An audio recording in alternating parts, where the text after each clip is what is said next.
On being book সামারির chapter 2। আপনি কি কখনো ভেবে দেখেছেন এই ইউনিভার্সকে কি ঈশ্বরই গতি দিয়েছেন? অনেকেই এটা বিশ্বাস করেন। তারা বলেন যে একটা ফার্স্ট কজ বা প্রথম কারণ শূন্য থেকে সব কিছু তৈরি করেছে। সায়েন্স সহজ উত্তর খোঁজে না। সায়েন্টিস্টরা ফিজিক্যাল ওয়ার্ল্ডের মধ্যেই উত্তর খোঁজার চেষ্টা করেন। তারা সুপার ন্যাচারাল কোনো কিছুর সাহায্য নেন না। ইউনিভার্স কিভাবে শুরু হয়েছিল তা নিয়ে অনেক সায়েন্টিফিক আইডিয়া আছে।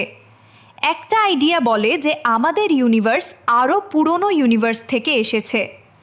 হতে পারে এটা ইউনিভার্সগুলোর একটা লম্বা চেইনের মধ্যে একটা লিঙ্ক।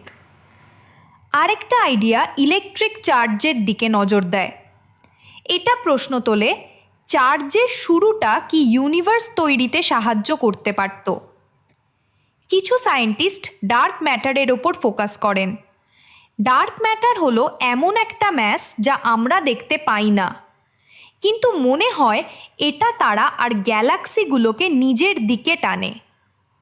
যদি আমরা ডার্ক ম্যাটার সম্পর্কে আরও জানতে পারি, তাহলে হয়তো আমরা সব কিছুর শুরুটা সম্পর্কেও আরও জানতে পারব। এই আইডিয়াগুলোর কোনোটিই এখনও প্রুভড হয়নি। এটা ঠিক আছে, সায়েন্স ধীরে ধীরে ছোট ছোট স্টেপে এগোয়। প্রত্যেকটা স্টেপ আগেরটার ওপর ভিত্তি করে তৈরি হয়। সায়েন্টিফিক মেথড টেস্ট আর নতুন প্রুফ চায়। টেস্ট ছাড়া এটা কোনো দাবিকে মেনে নেয় না। এই কারণেই প্রোগ্রেস হতে অনেক সময় লাগতে পারে। বড় বড় প্রশ্নের উত্তর দিতে অনেক বছর লেগে যায়। এর জন্য অনেক সায়েন্টিস্ট আর অনেক ডিসকভারির প্রয়োজন হয়। ধর্ম চট জলদি এমন উত্তর দেয় যা শুনতে নিরাপদ মনে হয়। সায়েন্স কঠিন প্রশ্ন করে আর প্রুফের জন্য অপেক্ষা করে।